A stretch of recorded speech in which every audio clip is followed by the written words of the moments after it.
repente yo tomo unos apuntes aquí en el Word.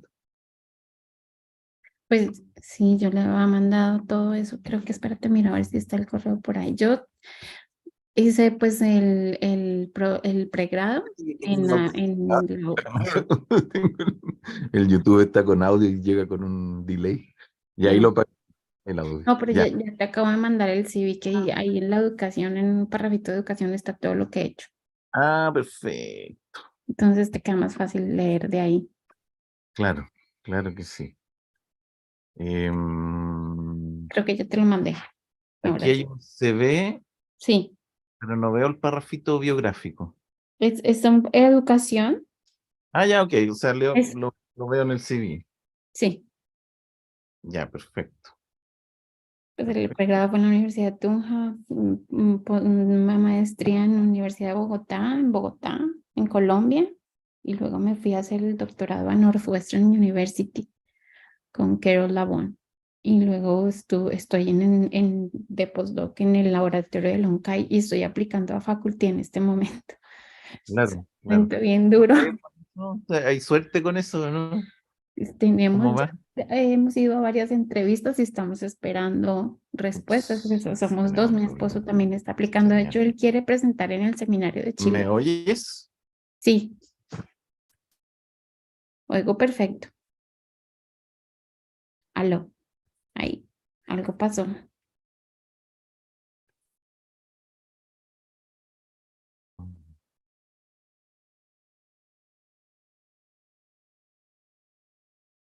Ya, ahora sí, ya, ¿Aló?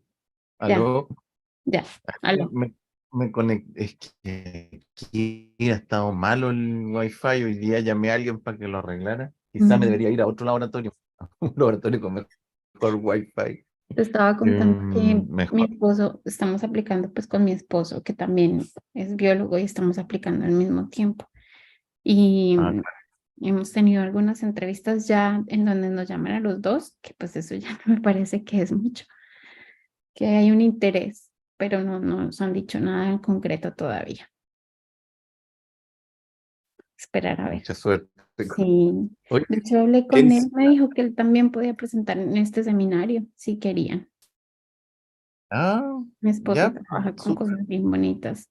De hecho, una parte de lo que va a presentar hoy es en colaboración con él, pero él acaban de aceptar un paper en development con unas cosas de Systems Biology bien bonitas que le gustaría presentar. Ah, genial, genial. Sí, Ya, pues voy a contactar, voy a mirar el paper también. Ah, está recién aceptado, dijiste, no paper no ha publicado salido todavía. todavía. Está aceptado, lo aceptaron la semana pasada. Sí, esto de la primera diferenciación en mamíferos lo trabajaba aquí un personaje en una facultad que se llamaba Luis Izquierdo, que sí, lamentablemente murió infectado con priones a Wow. comienzos de los 90, Mm. poco antes de entrar a la facultad a estudiar. Pero sí, él tenía unas ideas bien, bien interesantes con la geometría de la mórula. Ah, en la mórula. Bueno, yo O tengo una sea, no, hipótesis un poco más loca porque yo pienso que la decisión se toma antes de la mórula.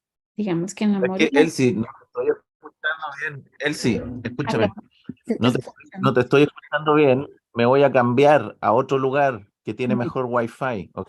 bueno, Mientras tanto, te voy a nombrar a ti host, anfitrión para no perder la señal, listo. ¿ya? Bueno, Voy a hacer a ti y entonces yo cierro mi computador y voy a otro lugar porque no quiero problemas de conectividad, ¿ya? listo. Nos vemos en 5 minutos. Voy Sí. para ahí.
Hola.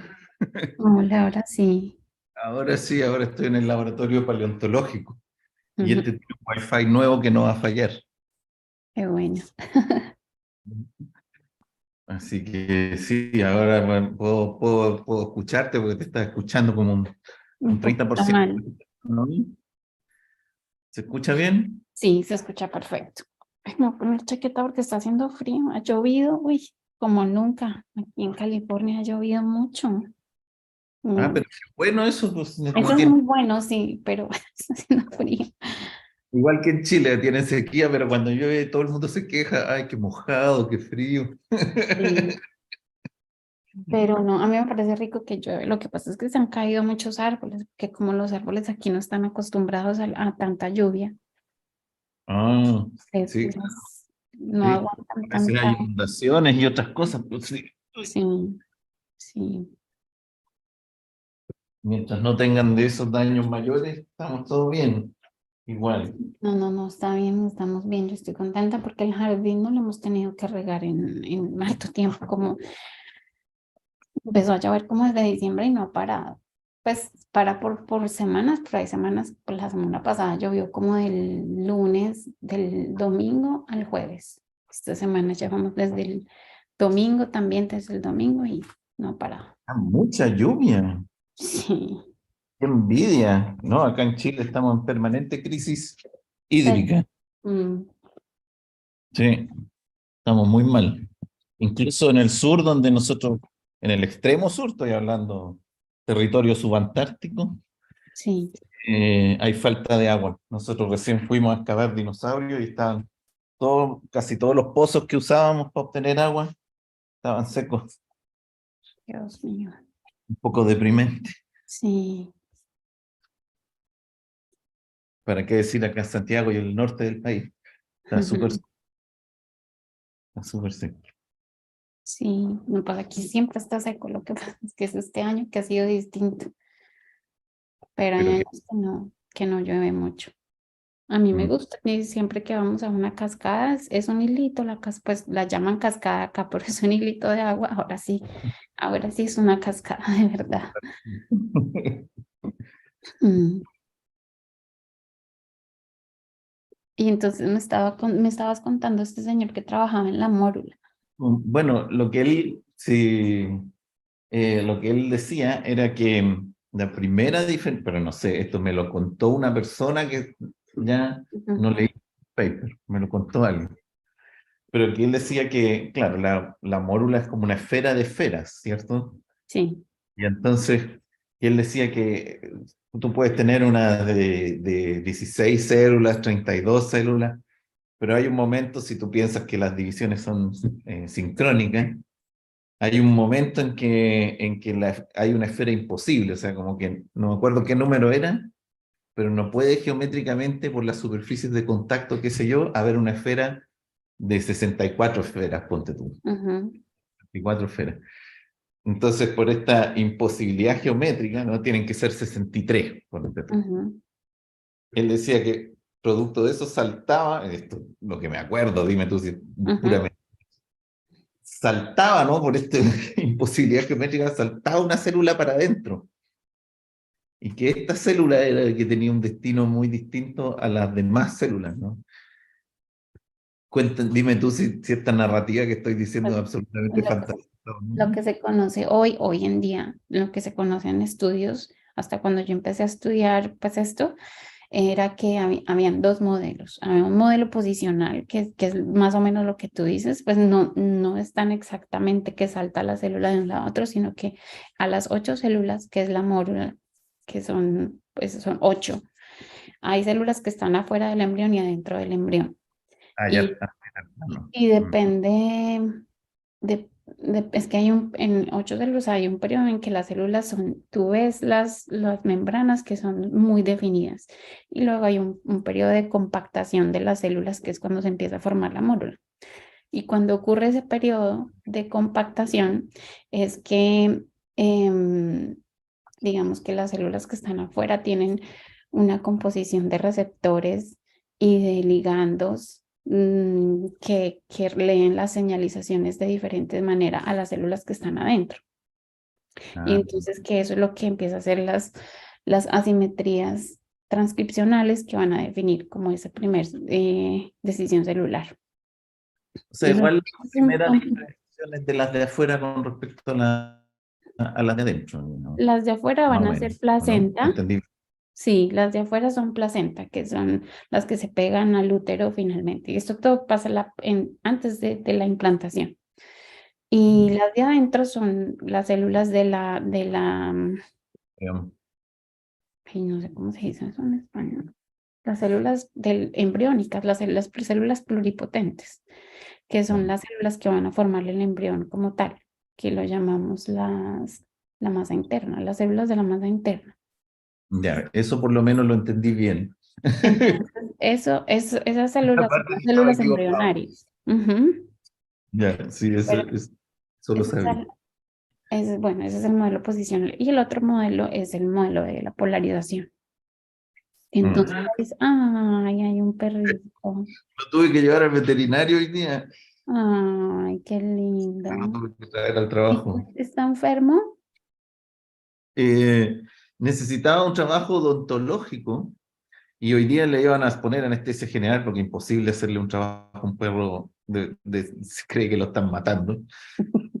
Claro. Eh, pero se salvó porque parece que tuvo diarrea, se estaba tirando unos peos que se salvó. Le dijeron mejor cambiarlo para otro día porque los remedios que le vamos a dar le pueden caer mal al estómago. Ah, bueno. Disculpe. Ay, está muy lindo. Y entonces en ese modelo de polarización hay proteínas que están en la base de la célula y otras proteínas que son distintas que están en la parte apical de la célula. Y cuando la célula se divide, entonces si el plano de división está hacia este lado, la célula que tiene parte apical y basal va a ser trofectodermo y la célula que tiene las proteínas solamente basales van a ser células de las células embrionarias. Entonces hay esos dos modelos, pero las dos hipótesis explican que la diferenciación ocurre a las 8 células. Mm, mm, Y lo que yo encontré es que esa diferenciación puede ocurrir a nivel de mRNA más temprano, a las 4 células. mm, Entonces eso mm. es lo que estamos investigando y estamos proponiendo un modelo de dinámicas transcripcionales que pueden estar generando estas diferenciación, pues como que esta expresión diferencial de transcritos entre las dos células y las otras dos células del embrión. Mm. Entonces, eso es lo que voy a mostrar hoy en la charla, en la parte de ratón, pues eso es los estudios de ratón y los estudios en humanos, trabajamos ya en gastrulación, que es más adelante.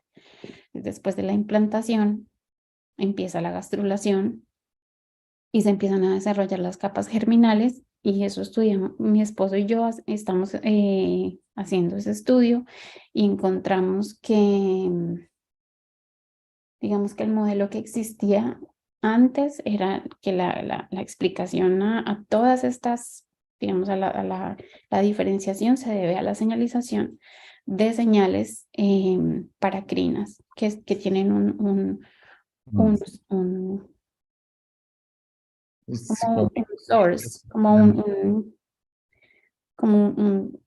un punto en donde se genera la señal y que se difunde a lo largo del tejido. Y estas diferencias en la señalización son las que generan el patrón de diferentes tipos celulares. Pero nosotros encontramos que Notch, que es una señal juxtacrina, que es de señal que necesita contacto de célula a célula, es muy importante también para sentar digamos, los límites entre un fate y el otro. no, Y eso también va a salir, ojalá pronto. Eso ya está muy maduro.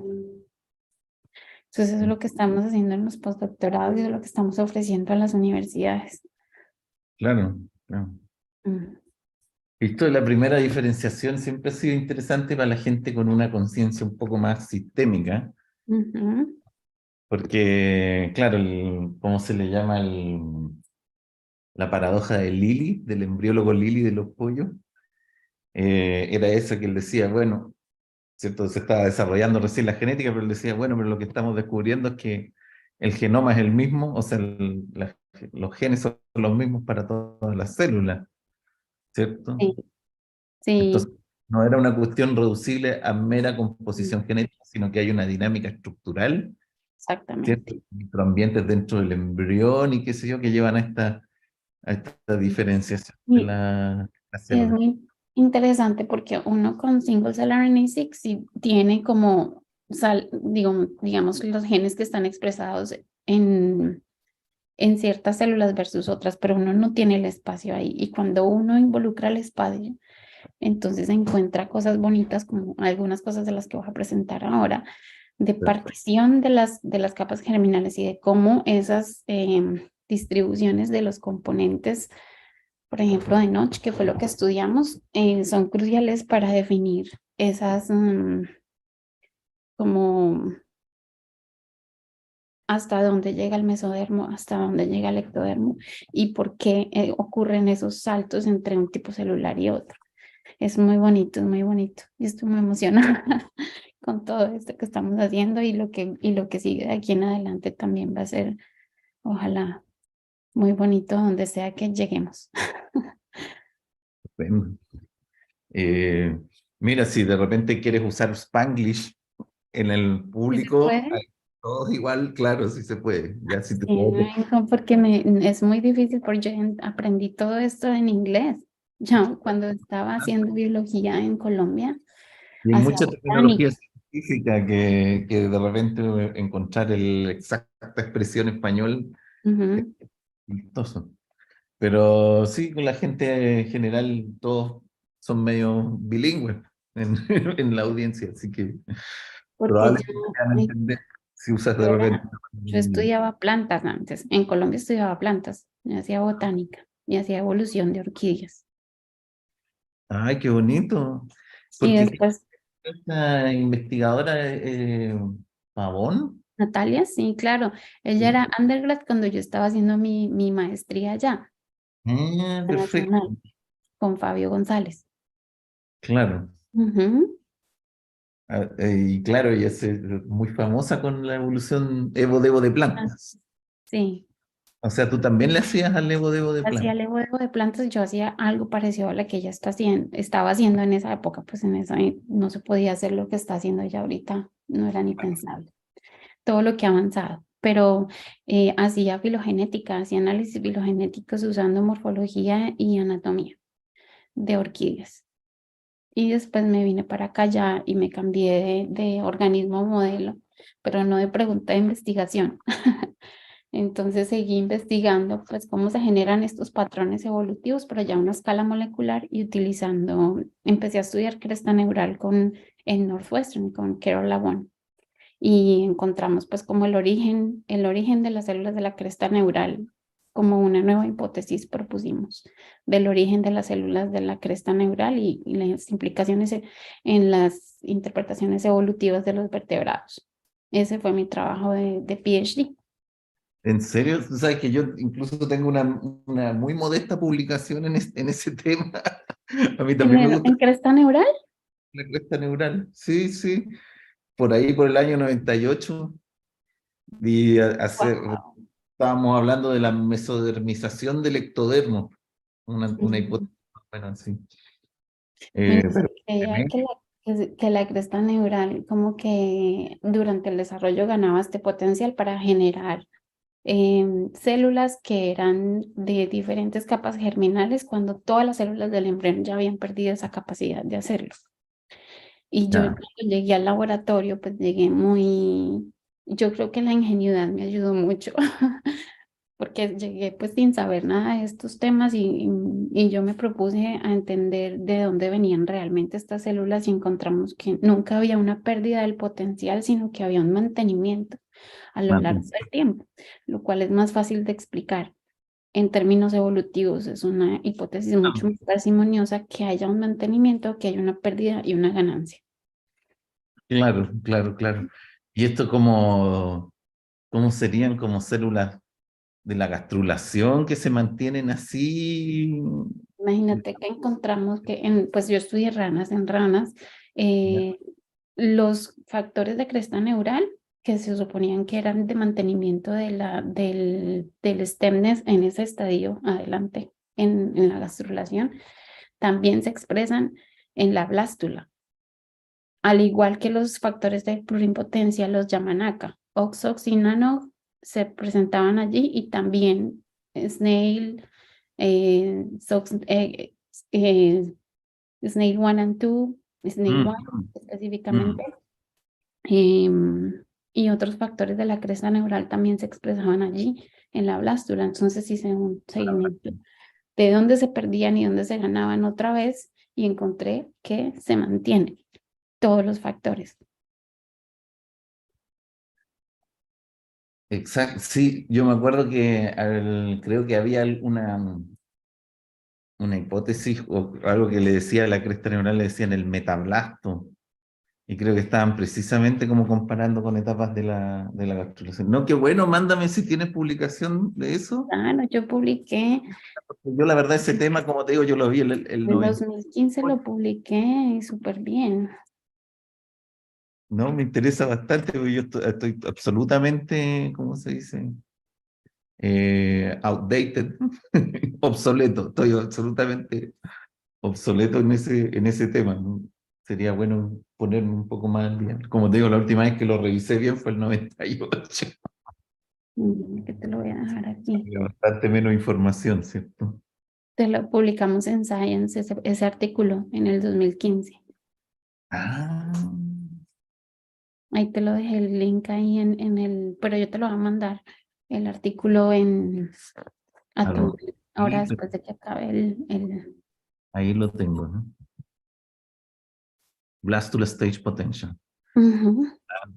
Claro, claro. Sí, esto era algo que no era inconcebible para mí tampoco, pero por supuesto debía tener la La evidencia de verdad que utilicé biología clásica, clásica y experimentos súper clásicos que de verdad los podrían hacer en Chile, esos mismos experimentos, para probar la hipótesis, porque el laboratorio donde yo estaba era un laboratorio pequeño Wow. y no teníamos muchos recursos como en el laboratorio en el que estoy ahora, pero fue muy bonito, fue súper lindo y tenemos una hipótesis de neotenia para el mantenimiento de ese potencial. Ah, mira. Te voy a mandar el paper completo Bueno, para que lo leas. y esa hipótesis de neotenia de los urocordados, ¿no? Que decían que los Sí, urocordados habrían sufrido neotenia. sí. Bueno, eso habría dado origen a los vertebrados. Y Ujú. justo los urocordados se dice que sí tienen como un precursor de la cresta neural, ¿no? Unas células que Sí, se generan, que son como medias parecidas.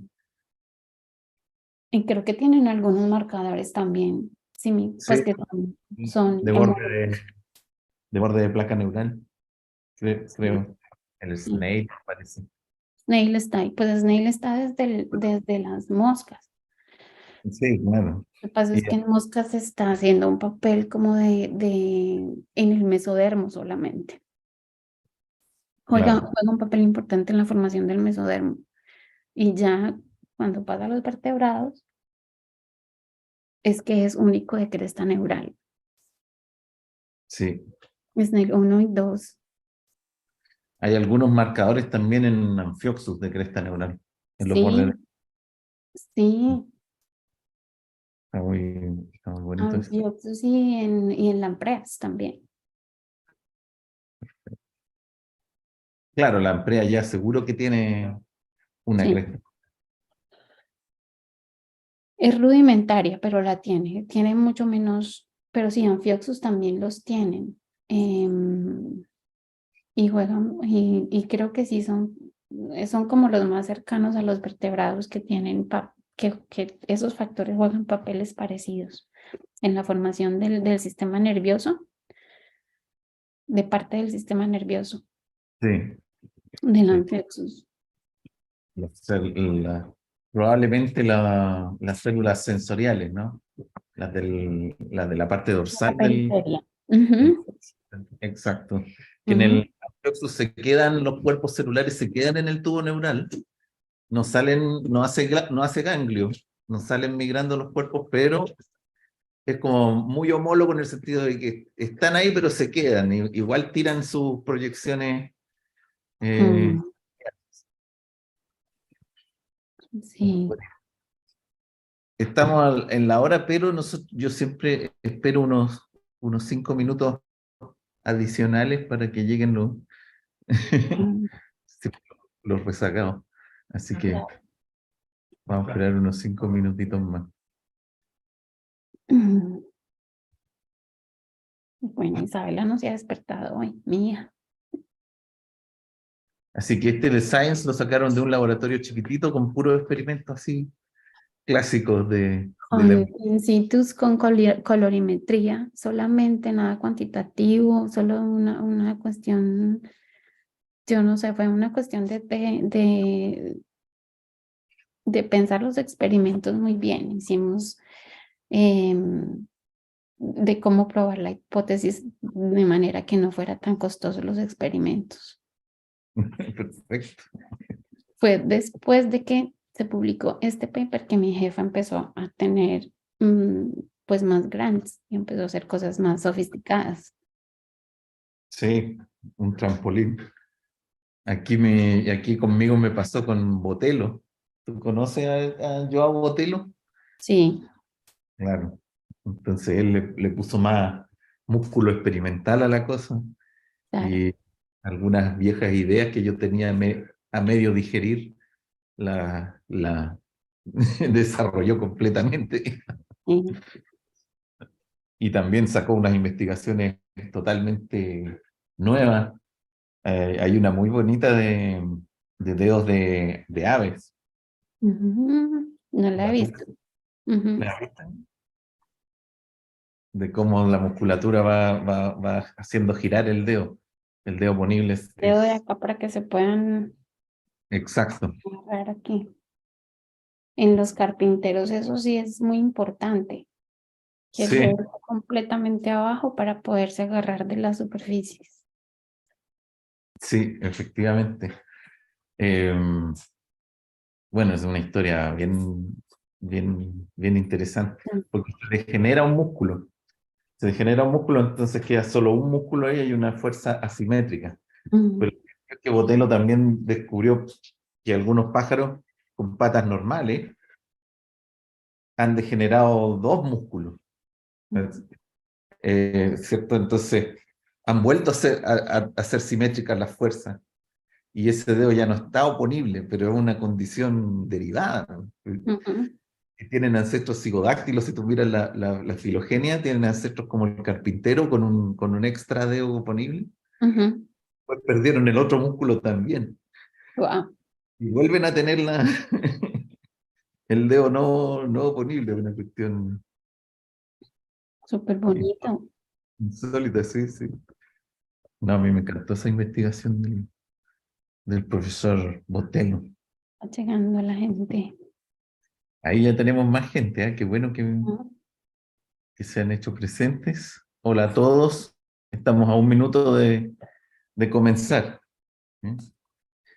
Eh,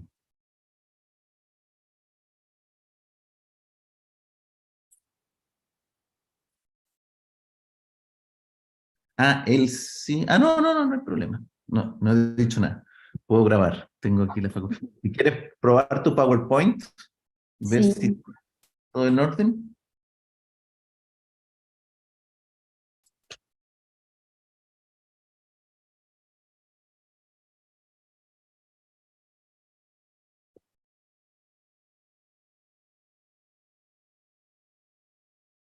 ¿se ve bien?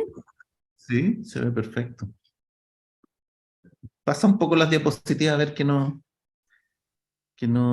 quede un desastre. Hace mucho que no tenemos ningún desastre, sí. Realmente ya estamos todo ok. Ya, perfecto. No hay ningún problema. Creo que estamos entonces en la hora para comenzar. Voy a comenzar, Elsie, voy a comenzar a grabar, te voy a presentar y empezamos. ¿Te parece? Sí. Ya, muy bien. Te voy a mandar un... Tienes que darme el permiso para grabar. Listo. Hola a todos, muy buenos días y bienvenidos a otra de nuestras sesiones de seminario del Departamento de Biología de la Universidad de Chile. Hoy día tenemos una invitada internacional, Elsie Buitrago, que está trabajando actualmente en el Caltech. Estoy buscando acá se me perdió su currículum. Elsie estudió, ¿cierto?, en Colombia primero biología en la Universidad Pedagógica y Tecnológica. Hizo después un magíster en ciencias en la Universidad Nacional de Colombia y hizo su doctorado después en la Universidad Northwestern. Me contaba él sí que ella empezó haciendo análisis filogenéticos de evolución en plantas, en orquídeas. También ha estudiado el tema del origen de la cresta neural de vertebrados, donde tiene contribuciones importantes y bueno, ahora está en el Caltech, ¿cierto? Haciendo también unas investigaciones muy interesantes sobre las primeras diferenciaciones en el desarrollo de mamíferos. ¿Ya? Ha visitado varios modelos. Elsie. Yo conocí a Elsie primero a través de que colegas del Caltech nos invitaron a hacer unas charlas con ocasión del fallecimiento del profesor Humberto Maturana. Yo, Exactamente. En particular, Elsie. Elsie y sus colegas del Caltech organizaron este, que fue un muy bonito evento donde pudimos compartir ciertos pensamientos, ¿cierto? En línea de pensamiento sistémico también, que siempre aparece en la biología del desarrollo, el tema sistémico. Y después, cuando yo pregunté a colegas del departamento a quienes encontraban personas interesantes que podríamos visitar, coincidentemente de manera independiente me dijeron Elsie Buitrago. Así es que, y nos costó, tuvimos un montón de problemas para poder coordinar esta sesión de seminario, pero finalmente resultó, así que estoy muy contento de que tenemos con nosotros a Elsie Buitrago. Así que sin más preámbulo, por favor, Elsie, adelante. gracias. Gracias, muchas gracias, Alex, por esta introducción tan bonita. Para mí es un honor estar aquí hablando para la Universidad de Chile. Siempre estoy muy feliz de poder compartir mis investigaciones con mi gente de Latinoamérica. Soy Hannah Gray Fellow del Howard Hughes Medical Institute, que es un fellowship creado para aumentar la diversidad en el campo pues, científico, y estas son unas de las actividades que yo más, de las que más me gusta hacer para poder inspirar a los jóvenes investigadores a través de mi trabajo. Bueno, quisiera empezar diciendo que el trabajo de Maturana y Varela ha sido muy importante en mi vida profesional y han sido fuente de inspiración constante. Y es pues esta carencia de un análisis sistémico del desarrollo de los organismos, lo cual me ha llevado a donde estoy en este momento. Entonces, mi charla se titula ¿Es el espacio importante? Y voy a hablar de análisis espacial de la distribución de mRNAs durante el desarrollo temprano de embriones de ratón y de humanos. Entonces, comencemos. La pregunta fundamental en biología que ha sido motivación de todas mis investigaciones es básicamente cómo entender cómo las células individuales en el embrión temprano comienzan la diferenciación. Entonces, nosotros sabemos que el huevo fertilizado es totipotente. Totipotencia significa que las células de este huevo fertilizado tienen la capacidad de generar cualquier tipo de célula en el organismo. Y a medida que el desarrollo va avanzando, esta potencia se va perdiendo. Entonces las células, la primera decisión celular que tienen que hacer es en ser células pluripotentes o células embrionarias o ser células de la placenta, que son el tejido extraembrionario. Y luego la segunda decisión celular va a ser en las células pluripotentes, si ellas van a formar una de las capas germinales que son ectodermo, mesodermo y endodermo, que finalmente van a formar todas las células que componen el organismo o seguir siendo placenta. Entonces, en la primera historia que voy a contar hoy, me voy a enfocar en cómo los embriones de ratones hacen para salir de este estado totipotente y toman esta primera decisión celular entre ser célula de la placenta o célula embriónica, digamos célula madre. Y en la segunda historia me voy a enfocar en cómo células humanas hacen para salir del estado pluripotente y tomar decisión celular, la decisión de ser una de estas tres capas germinales, el ectodermo, mesodermo o endodermo. Cuando yo llegué a hacer mi postdoctorado, la hipótesis que a mí más, digamos, me movió y me motivó para estudiar era si los componentes moleculares a nivel de mRNA estaban distribuidos de manera igual en los estados totipotente y a pasar a pluripotencia en el embrión temprano del ratón. Aquí en esta imagen vemos pues como una representación del desarrollo embrionario del ratón, en donde vemos que la transición digamos que la formación de los propios transcritos del embrión ocurre temprano, de 1 a 2 células, y que la primera decisión celular ocurre entre 8 y 16 células, y que esta primera decisión celular es entre ser célula embrionaria, que está dibujada aquí en amarillo, o ser célula de la placenta o trofectodermo, que son las células que están en azul.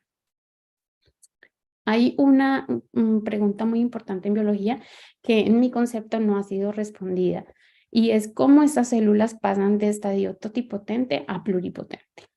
Y mi hipótesis específicamente es que la distribución de las moléculas de mRNA en el embrión temprano del ratón, esa distribución va a dictar cuándo y cómo estas células van tomando esa primera decisión celular. En los últimos años ha habido un avance muy grande en métodos de secuenciación que se aplican a células individuales.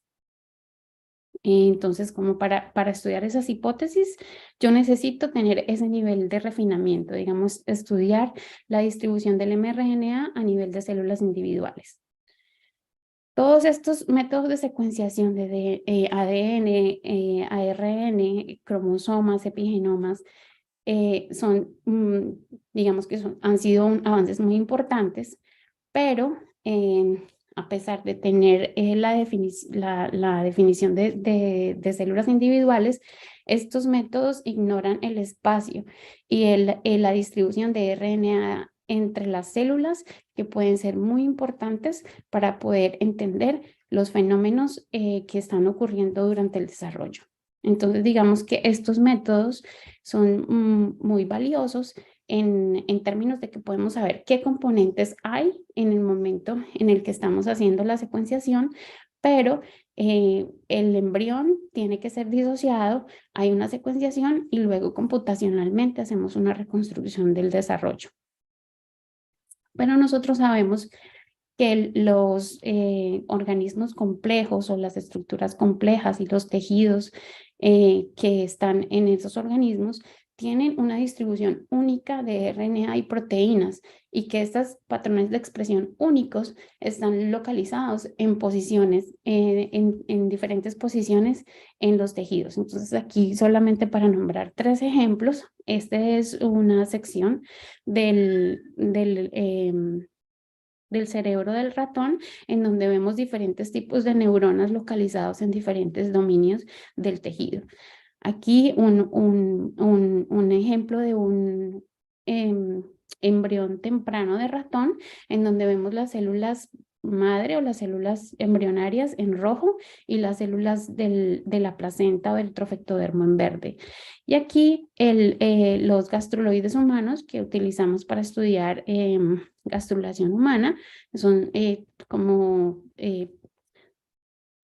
synthetic embryoids, en donde nosotros vemos que hay una conformación de diferentes tipos de células a lo largo de un círculo concéntrico. Entonces, esta posición de estas moléculas sí nos está diciendo acerca de la biología de los organismos.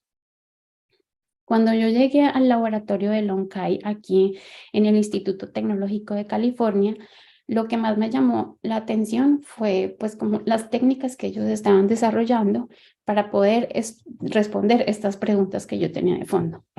Estas técnicas se basan en una técnica que se desarrolló en el 2006 en MIT por Arjun Rash, cuando él era postdoc de Van Oudenaarde, en donde desarrolló un método que se llama Single Molecule FISH, que es como Single Molecule Fluorescence In Situ Hybridization, como una in situ que puede detectar moléculas individuales y es capaz de mapearlos en el espacio.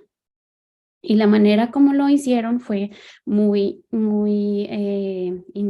pues, inteligente. Hicieron un approach muy inteligente en donde tomaron diferentes, este es un mRNA de interés. Ellos diseñaron probes primarios que son por lo menos 25 a 40 probes primarios contra una sola especie de mRNA. Y estos probes tienen como un tag fluorescente y cuando tú haces las imágenes en un confocal, lo que tú ves son puntos y cada punto es una molécula individual de ese mRNA de interés. Entonces, con este Single Molecule FISH, lo que puedes hacer es detectar esas moléculas individuales de mRNA en cada célula. Entonces, este es un ejemplo de Single Molecule FISH en cultivos celulares de células embrionarias del ratón, en donde nosotros podemos ver, no importa los nombres de los genes, pero podemos ver dos genes aquí, uno en rojo y otro en verde, pero no solamente podemos ver el número, las moléculas en dónde están localizadas, pero también podemos hacer una cuantificación de ellas.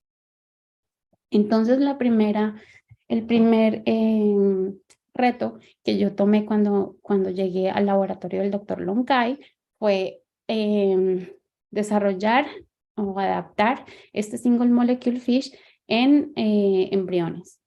Y pues esto fue un reto muy grande porque los embriones tienen una conformación espacial que es muy importante y tener como esa tridimensionalidad para mí era primordial porque pues yo quiero mirar la distribución de las moléculas en el embrión completo.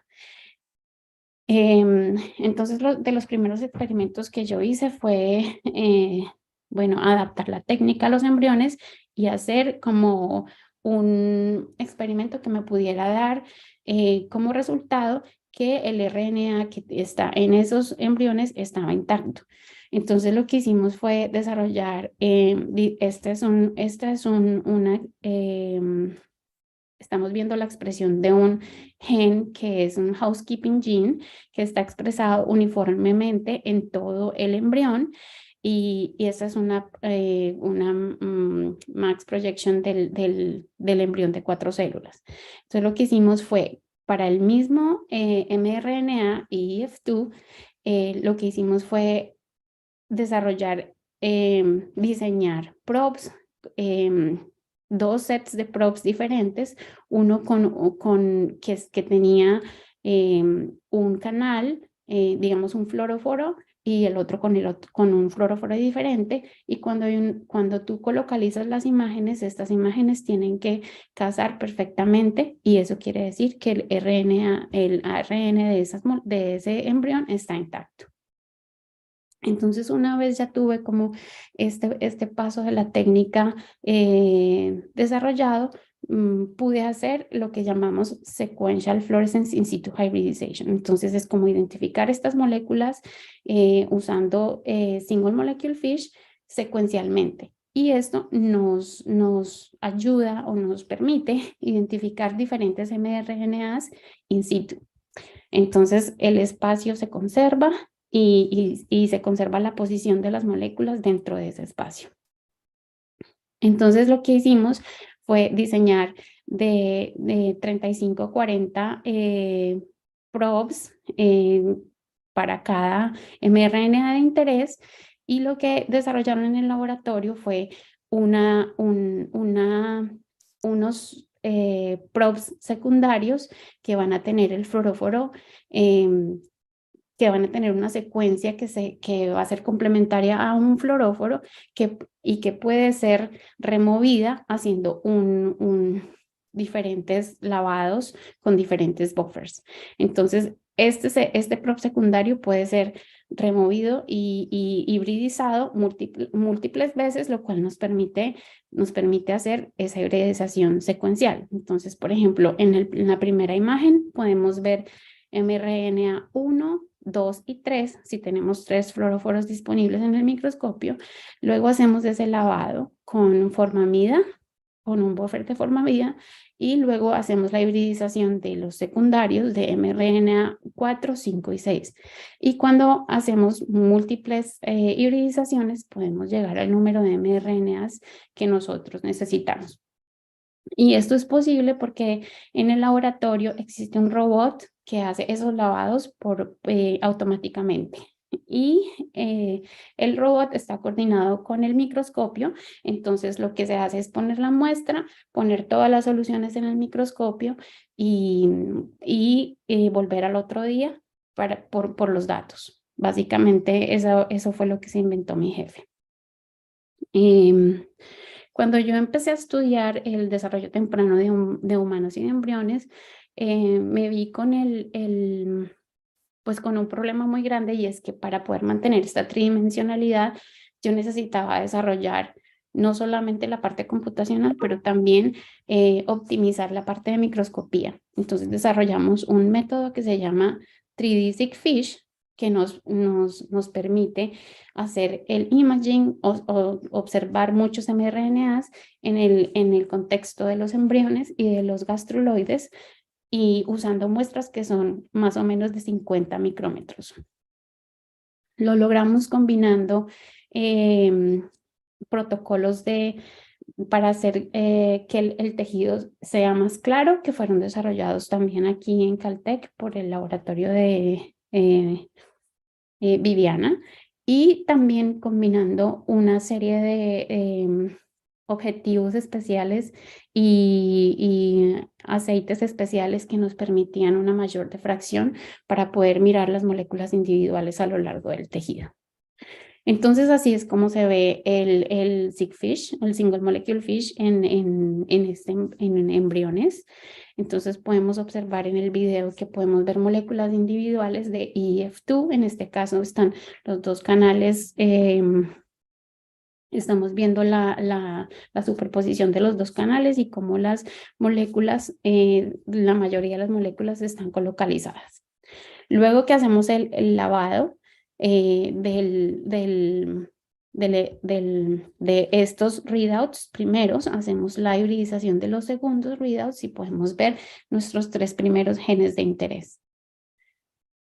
Entonces, esta fue como la primera parte del postdoctorado. Entonces, cuando ya tuvimos el método listo, lo que pudimos hacer fue empezar a hacer esas preguntas biológicas de importancia que tenía yo cuando pues empecé a hacer mis estudios acá en Caltech. Entonces, la hipótesis general es que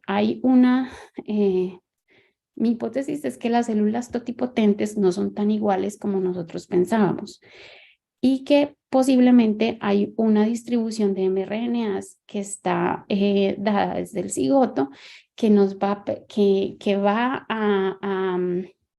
a dictar desde muy temprano en el desarrollo cuáles células van a ser pluripotentes y cuáles células van a ser parte digamos, parte de las células embrionarias o parte de la placenta. Y todo esto ha sido pues en colaboración con Nicolás Peláez, quien es también Hannah Gray Fellow del HHMI del LOITS Lab en Caltech.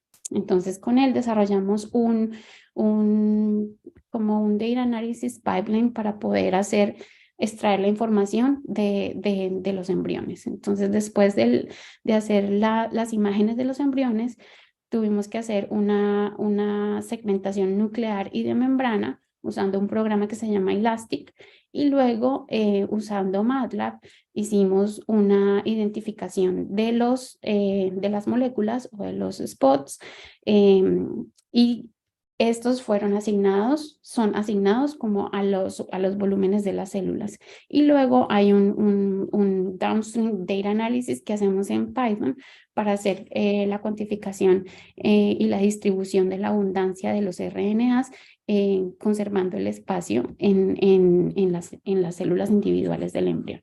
Entonces, así es como más o menos se ve. Esta es la imagen. Aquí está la segmentación. Entonces tenemos el objeto 1, o sea, la célula A y la célula B, y luego hacemos una cuantificación por diferentes T-layers en el microscopio. Este es el EF2, el gen que les mostré antes, que está distribuido uniformemente en las dos células del embrión. Y vemos que en diferentes zetas tenemos diferentes distribuciones. Este fue el experimento que hicimos, el primer experimento que hicimos, que nos llevó a desarrollar el 3D-Seq-Fish.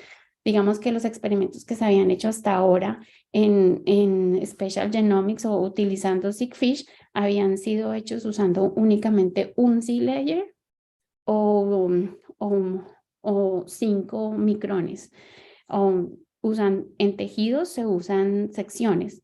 Entonces, esta es como la primera vez que se hace un estudio de Seq-Fish, o sea, utilizando genómica espacial, utilizando el contenido o el volumen de la muestra completa. Y entonces, una vez obtuvimos esto, podemos hacer cuantificaciones y podemos responder las preguntas biológicas que tenemos de fondo.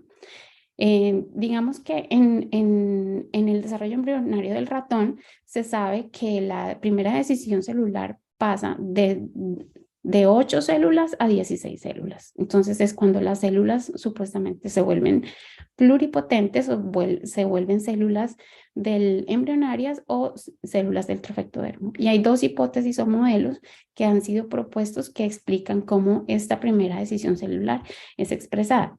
El modelo de la polaridad dice que hay células que tienen dos proteínas o dos expresión de proteínas, las proteínas que son apolares y las proteínas que son polares. Cuando la célula se divide, las células apolares van a ser células embrionarias y las células polares van a formar las células del trofectodermo. Y el segundo modelo dicta que la posición de la célula es la que va a ser importante para la distribución de receptores que van a leer señalizaciones de manera diferente. Entonces, las células que están adentro del embrión van a ser células que van a formar las células embrionarias, y las células que están afuera del embrión van a ser las células que forman el trofectodermo, dependiendo la distribución de receptores que hay en la célula y cómo las señalizaciones que vienen de adentro se leen en las células. Entonces, para recordarles otra vez, la hipótesis es que mi hipótesis es que de pronto las células totipotentes no son tan iguales como nosotros pensamos, y que las primeras asimetrías se pueden ver más temprano en el embrión. Recordemos que también la formación de transcritos propios del embrión ocurre entre 1 y 2 células. Entonces yo hice un estudio muy detallado a 4 células, en donde miré muchos mRNAs que codificaban para proteínas que estaban involucradas en el modelo de polarización, y encontré, por ejemplo, que en COA5 es una de esos mRNAs está distribuido homogéneamente en el embrión.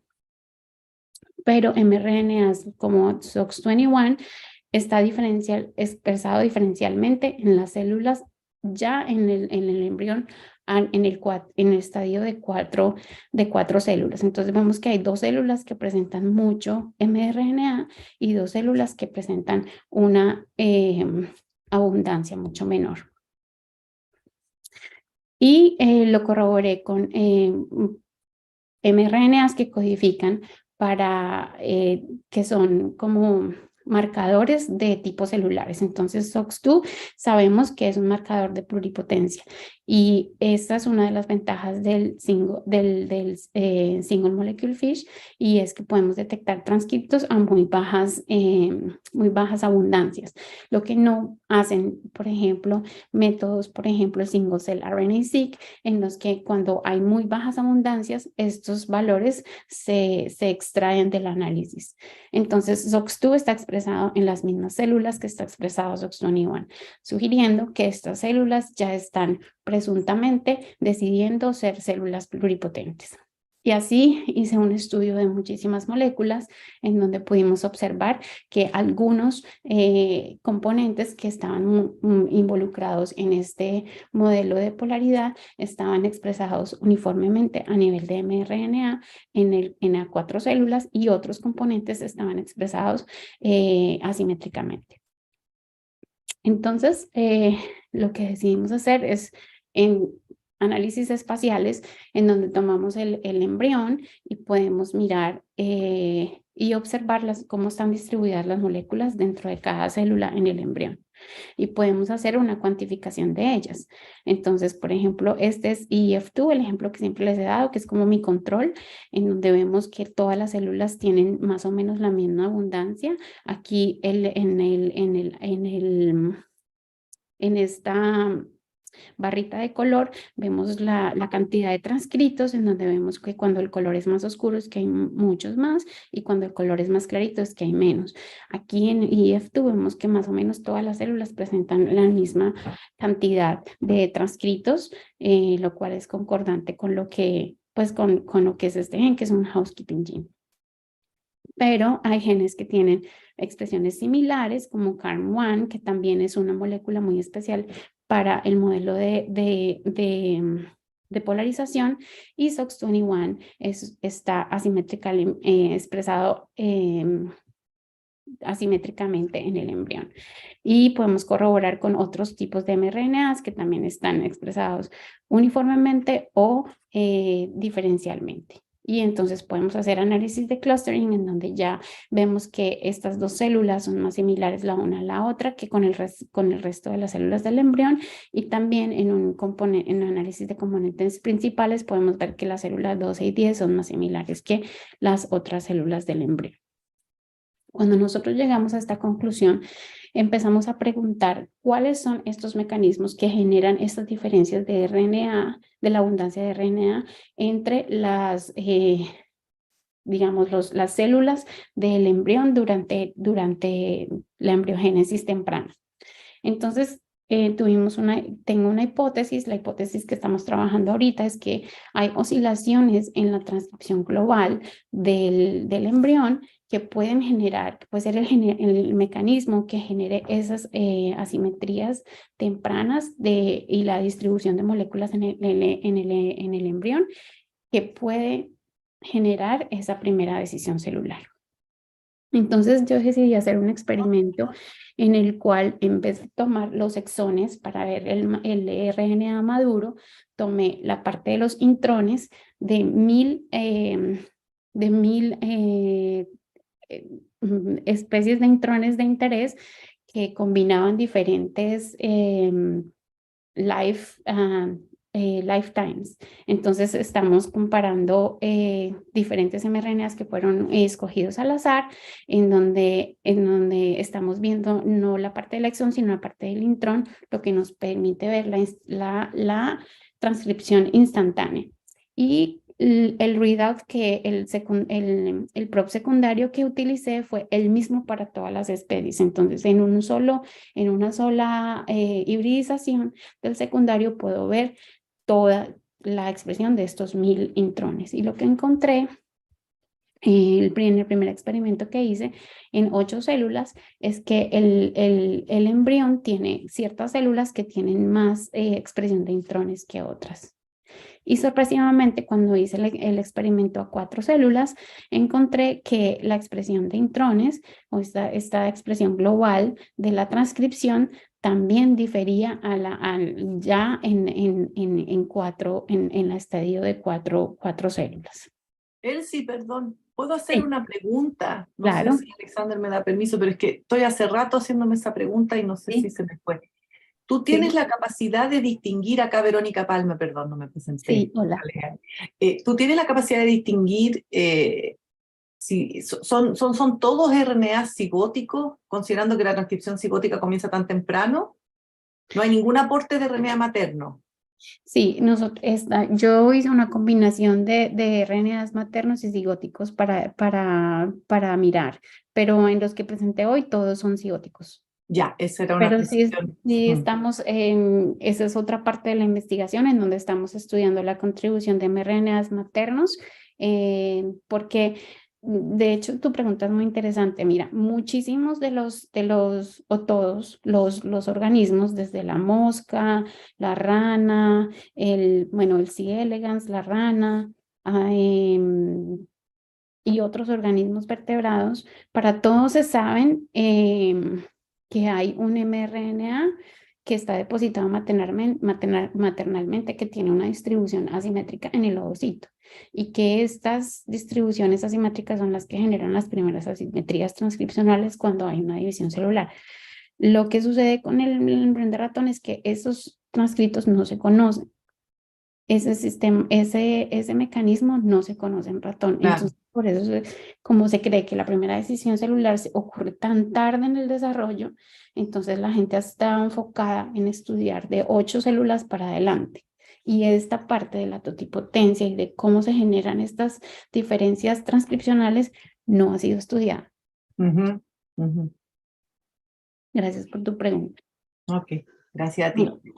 Entonces, empecé a investigar si hay una correlación entre la presencia de esas oscilaciones y la expresión de ciertos transcritos que pueden indicar que sí existen. Entonces, lo primero que hice fue mirar HES1, porque pues se conoce en biología del desarrollo que HES1 es un gen oscilador que posiblemente está siendo activado por Notch. Y se conoce, por ejemplo, que el ejemplo pues, más importante es en la somitogénesis, de que cada oscilación que ocurre la formación de un somito. Entonces se me ocurrió la idea de observar HES1 en mRNA, y lo que encontré es que hay una correlación entre esta transcripción instantánea y la expresión de este mRNA de interés. Y este es mi control, en donde, por ejemplo, esta célula de aquí no presenta casi transcritos de HES1, pero presenta transcritos uniformes en el EF2, que es mi control. Ay. Entonces así hicimos cuantificaciones, corroboramos pues los mismos resultados, lo cual nos como que sugiere que hay una posible correlación entre HES1 y la transcripción global. Y luego empecé a mirar también la parte de la proteína. Entonces yo quería ver si la proteína HES1 también estaba expresada y cómo estaba expresada en el embrión, y encontré que está diferencialmente expresada en algunas células del embrión, más que todo en el núcleo, con respecto a otras células. Entonces, lo que estamos haciendo en este momento es hacer experimentos en donde usamos los diferentes tipos de evidencia en la misma muestra. Entonces usamos intrones, mRNAs y proteínas. Y diseñé una manera de hacer es que podemos usar dos tipos de anticuerpos, unos que ya sabemos que se quedan en la muestra por siempre, que son los comerciales, y los otros en donde el anticuerpo secundario está diseñado de la misma manera que los readouts que tenemos acá, que pueden ser lavados, y podemos mirar muchas proteínas en la misma muestra. Y pues estoy en este estadio de la investigación en donde ya he logrado mirar intrones, mRNAs y diferentes tipos de proteínas en el mismo embrión para poder mirar absolutamente todo el proceso en la misma muestra, conservando el espacio. Entonces, en resumen de lo que he mostrado hasta ahora, es que desarrollamos 3D Stick Fish, que fue desarrollado para hacer, digamos, llevar el Stick Fish a un contextos en donde la tridimensionalidad es importante, por ejemplo, en la implantación de los embriones de ratón, y también lo hemos aplicado en gastruloides humanos. También desarrollamos una pipeline computacional que nos permite hacer segmentación, identificar las moléculas y hacer una cuantificación en el espacio a nivel de células individuales. Y también que revelamos que de pronto las células totipotentes no son tan iguales como pensamos y que hay una expresión diferencial en el estadio de 4 células que nos está diciendo que las células en este estadio puede ser que ya estén tomando una decisión celular y que estas diferencias transcripcionales pueden ser creadas por una dinámica transcripcional que ocurre temprano en el embrión. En la segunda parte de la charla quiero hablar de otro proyecto en el que estoy trabajando en colaboración con Nicolás Peláez del Elowitz Lab en Caltech, en el que estamos trabajando para entender cómo las células pluripotentes humanas se diferencian en estas diferentes capas germinales o las células fundacionales que van a formar todo nuestro cuerpo. Entonces, les había dicho que la segunda decisión celular es entre seguir siendo placenta o de las células embrionarias o las células madre, formar lo que llamamos el ectodermo, el mesodermo y el endodermo. Del ectodermo vamos a generar células como neuronas y piel. Del mesodermo, las células que van a conformar el músculo y la sangre, y del endodermo se van a formar células que están conformando los órganos internos. Entonces, esta decisión celular es muy importante y de hecho, Wolpert decía que la gastrulación en realidad era la etapa más importante de la vida de un individuo, que no era el matrimonio, ni era cuando se graduaba, ni era nada, sino que si este periodo en el desarrollo falla, entonces puede definir entre que siga siendo viable el embrión o no. Entonces, para estudiar estas preguntas en humanos, usamos embriones sintéticos, o digamos lo que son sistemas sintéticos que hacen un mimicking del desarrollo del embrión humano. Entonces, estos están basados en células embrionarias o células que son inducidas a ser embrionarias, en donde hacemos de la colonia que es pluripotente, cuando uno induce con un ligando de BMP que se llama BMP4, después de 48 horas de diferenciación, nosotros vemos que todas las células de las diferentes capas germinales se han formado. Entonces, por ejemplo, aquí en verde mostramos en expresión de proteína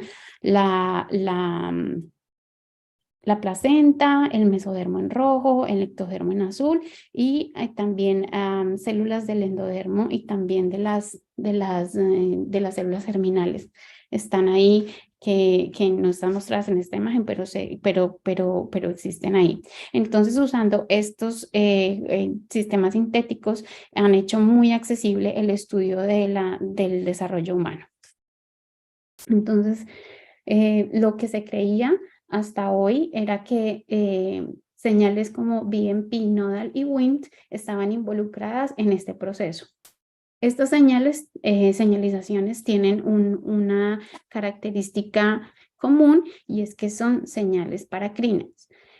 Las señales paracrinas quiere decir que hay un source y que de ese source hay una gradación o un gradiente de expresión de estas señales y que dependiendo de la posición de las células en el tejido van a percibir las señales de una manera u otra, y eso es lo que genera las diferencias transcripcionales que finalmente van a generar la decisión celular.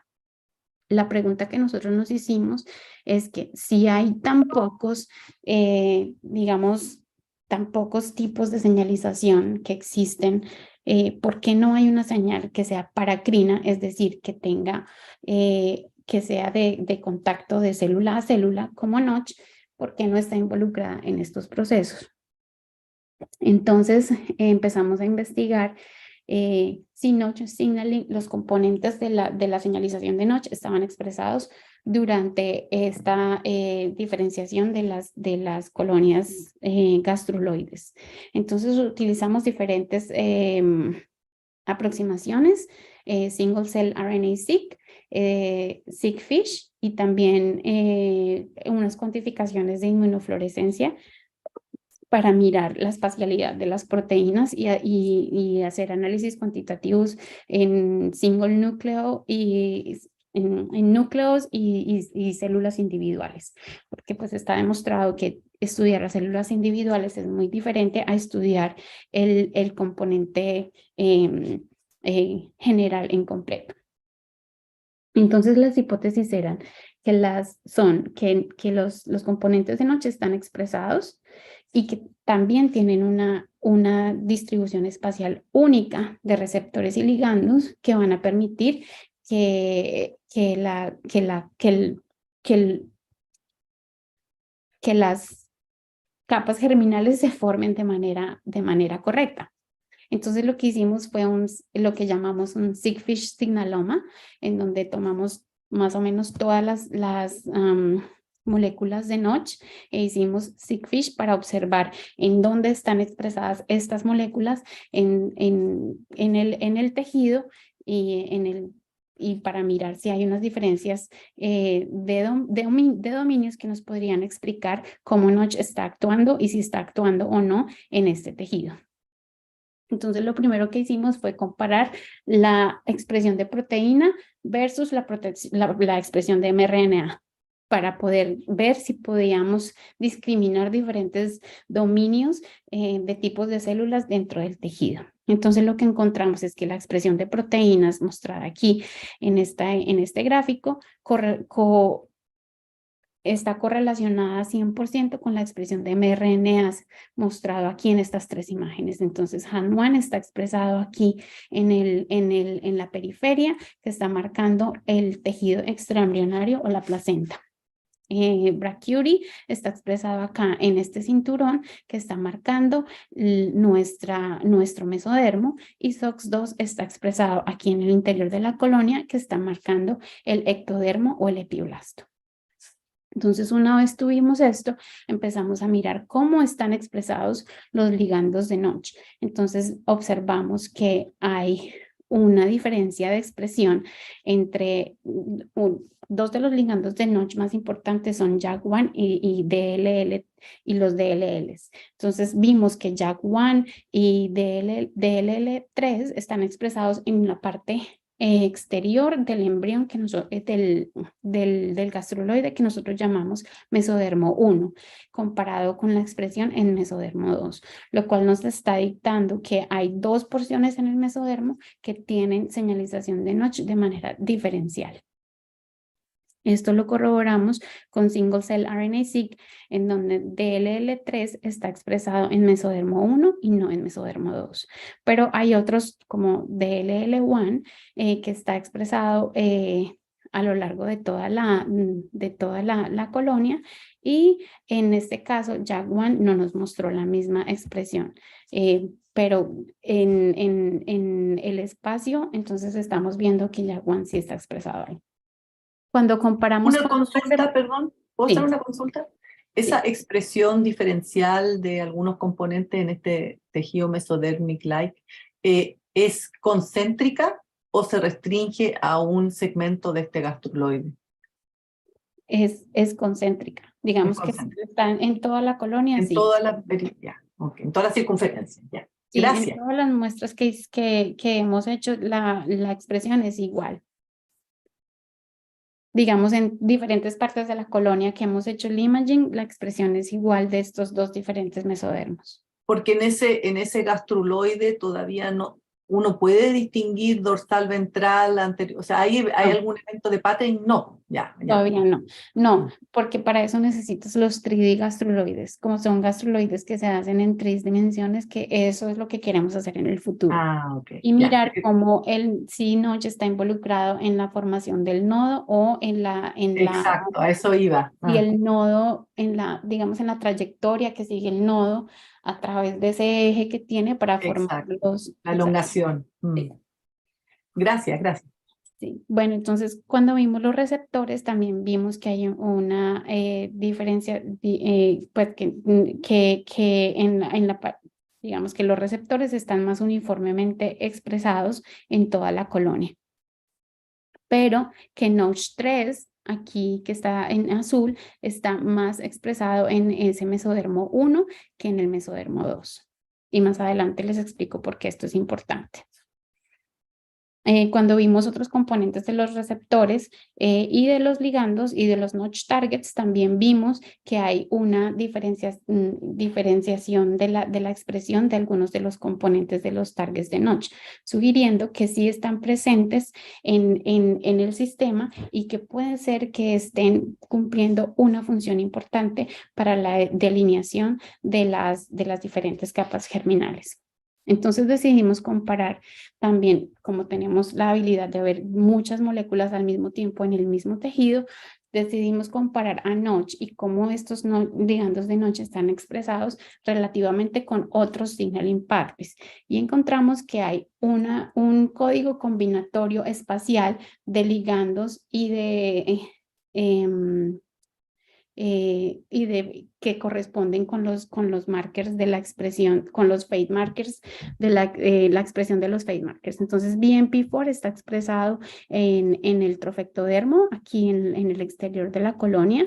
Win3A está expresado más o menos uniformemente en toda la colonia, pero en el trofectodermo está un poquito menos, y Nodal está expresado más o menos en la parte del mesodermo y un poquito, y cuando empieza el ectodermo, el nodal empieza a bajar.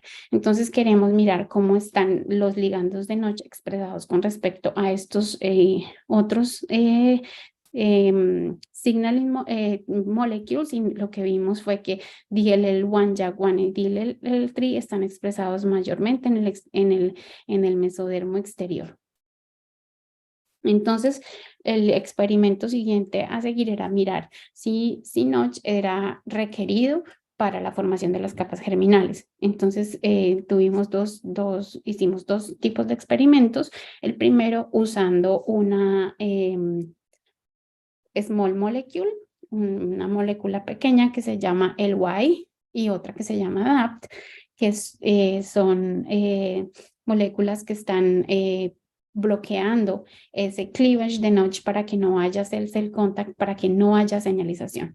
Entonces, lo que vimos es que aquí vemos claramente que este es el wild type, el control, en donde vemos que la expresión de Brachyury que marca el mesodermo está en un anillo concéntrico continuo. Y cuando hacemos esta perturbación, lo que vemos es que hay una pérdida de mesodermo. Y lo vemos que la pérdida a veces es total. Y algo que no muestro acá es que hicimos siRNA contra Notch 1, 2 y 3 y encontramos que Notch 3 es el receptor importante que está digamos que está expresado en el mesodermo 1 que les mostré, y es el receptor importante. Cuando hacemos el bloqueo de Notch 3, se pierde casi todo el mesodermo.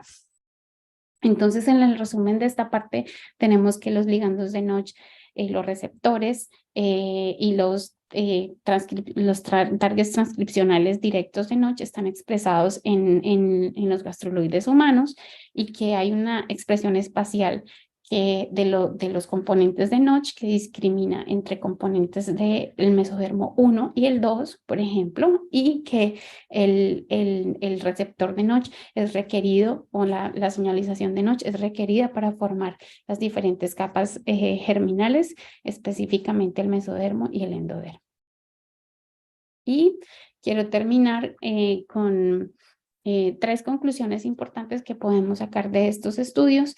El primero es que 3D Seqfish nos permite medir la expresión de RNA a la resolución de células individuales y moléculas individuales en tejidos respetando su espacialidad, y que podemos ver mRNAs, intrones y proteínas.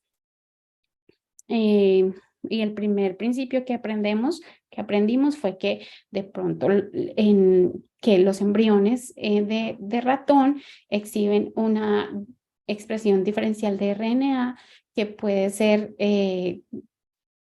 creada por unas oscilaciones en la transcripción global que pueden estar dictando esa primera decisión celular entre ser célula embrionaria y célula de la placenta. Y por último, que la diferenciación de las capas germinales en humanos combina señales paracrinas como Wnt, como BMP y nodal, y con señales yuxtacrinas como Notch para formar para tener la integridad del embrión y formar las capas germinales de una manera correcta.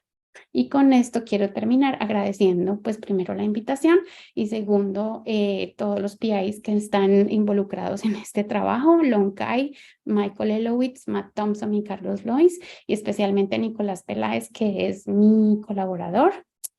También es mi esposo, y en este momento estamos buscando trabajo, a ver en qué universidad vamos a ir a empezar a ser profesores, y con esto quiero agradecerles a todos por su atención.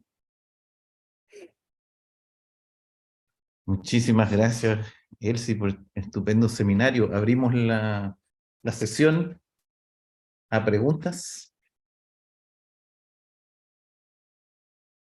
Verónica ya hizo todas las preguntas durante la charla. Voy a prender mi cámara de video. Hola.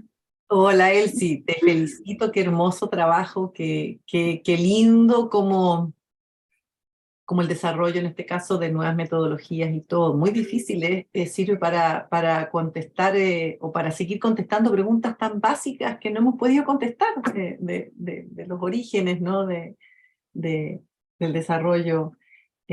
Así que no, me quedo súper encantada y con algunas de las cosas ya te las pregunté, por supuesto, de cuáles son las consecuencias obvias de esto, ¿no? Cómo el patterning puede jugar un papel en esto, si hay diferencias entre la expresión de los genes maternos versus los cigóticos, que hasta ahora no se había podido abordar.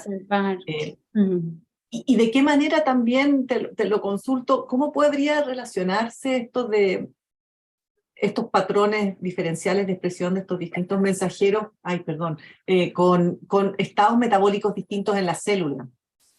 Perdón, Mira que están llamando por teléfono, pero... No, eso es una pregunta supremamente interesante, y eso es precisamente lo que yo quiero hacer en el laboratorio. Yo quiero hacer el link entre el metabolismo y el desarrollo, porque eso es algo que no, o sea, no está, digamos que hay gente que está empezando a hacerlo, pero no en estas etapas del desarrollo, y no tienen la tecnología tampoco para poder mirarlo de una manera. Yo pienso más como en signaturas, como en, ¿cómo se llama? Metabolic signatures, que tienen las células que pueden que pueden generar esas diferencias de la expresión de mRNAs también. Y ese es uno de los aims de mi laboratorio, una de las áreas de investigación que quiero abrir en mi laboratorio propio. Súper interesante, te felicito. No, Sí.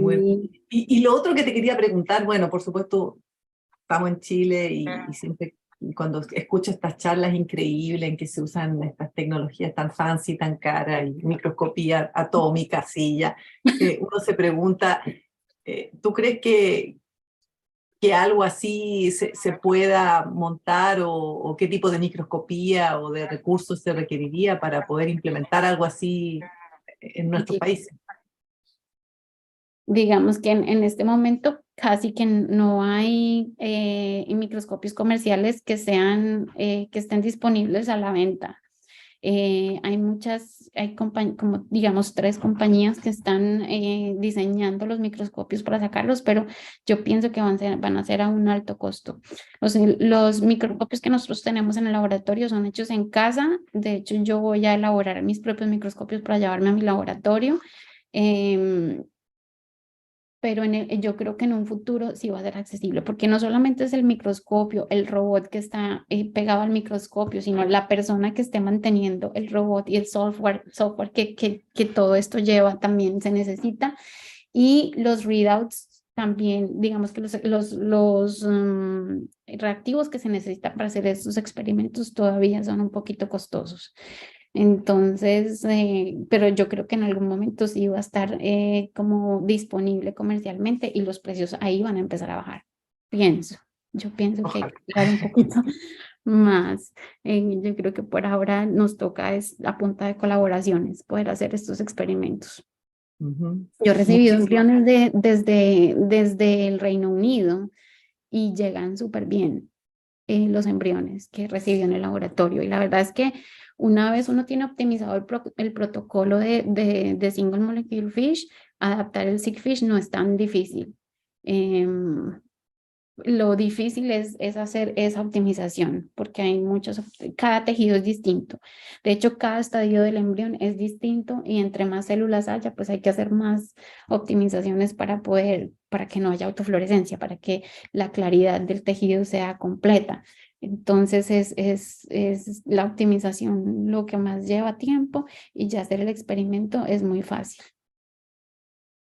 Muchas gracias, muchísimas gracias. Perdón, no hago más preguntas para que si hay otros comentarios también pueden opinar. ¿Tenemos más preguntas? Yo desafortunadamente me tengo que ir, pero los puedo dejar conversando, ¿ah? Si necesitan. ¿Tenemos alguien más que quiera hacer una pregunta? Profesor Podosi prendió la cámara, eso es lo mejor. Hola, yo no sé Hola. si quiero hacer, no sé si quiero hacer una pregunta, estoy encantado con esta conversación, es encantadora en realidad e iluminadora también. Yo me acuerdo de los años 70 y principios de los 80, mira, de las cosas que me acuerdo, probablemente varios de los que están aquí no habían nacido. En en la facultad había un grupo que estudiaba la biología del desarrollo de los mamíferos tempranos y efectivamente la cuestión era decidir cómo se decidía el destino celular en el momento de la compactación y de la gástrula inicial. Y esas teorías que tú mencionaste al principio, bueno, eran las cuestiones que se discutían en esa época, es que si era una cuestión posicional, las de afuera son trofoblastos, las de adentro son... O es si había algún tipo de marca previa, puesto que la compactación era muy misteriosa y el fenómeno de que compacte ese embrión es misteriosísimo, porque llega un momento que depende de la edad. Ahora entiendo, depende de un pulso interno, Sí, de una... Sí, eso es, ¿no es sí, cierto? Eso es lo que tú nos sí. dices.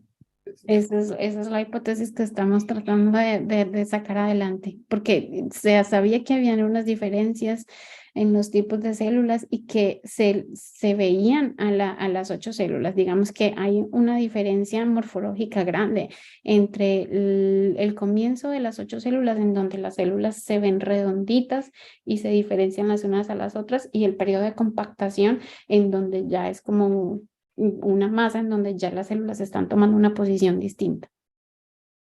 Y por eso los estudios han sido enfocados en ese estadio del desarrollo, porque inicialmente las diferencias visuales que se veían entre las células empezaban ahí. Pero ahora con todas estas tecnologías, pues tenemos el acceso a poder mirar diferencias a nivel de célula individual y de moléculas dentro de las células desde antes.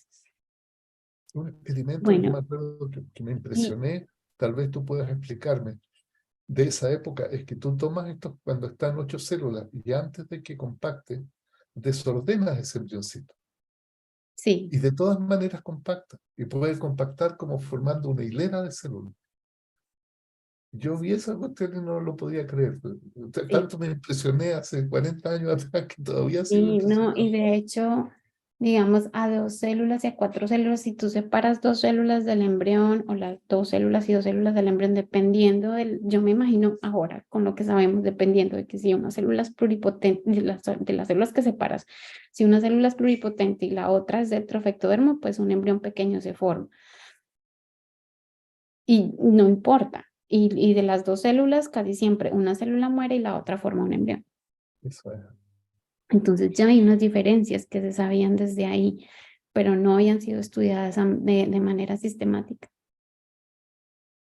No, lo difícil es que Y el embrión compensa, digamos que si el embrión tiene todos los componentes, pero más pequeñitos, el embrión compensa siempre. Y eso pasa no solamente en los mamíferos, sino por ejemplo, en los anfibios sucede mucho.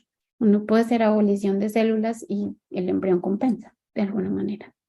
eso tiene que depender de los contactos celulares, digamos, de la disposición espacial, de la topología de los contactos celulares.